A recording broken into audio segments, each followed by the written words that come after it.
Bilang ng mga lumabag sa ipinatutupad na election gun ban, umabot na sa mahigit 300. Ang buong detalye ng balita mula kay Paul Montebon.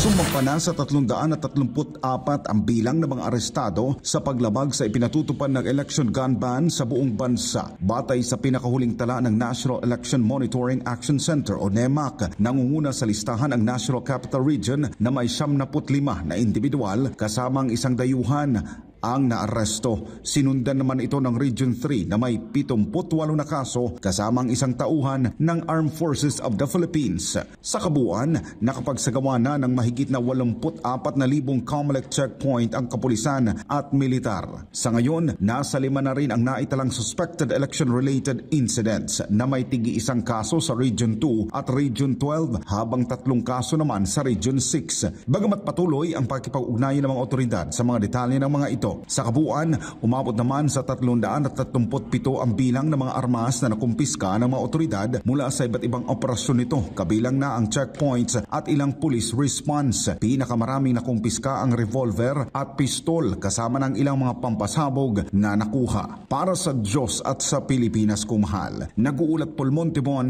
SMNI News.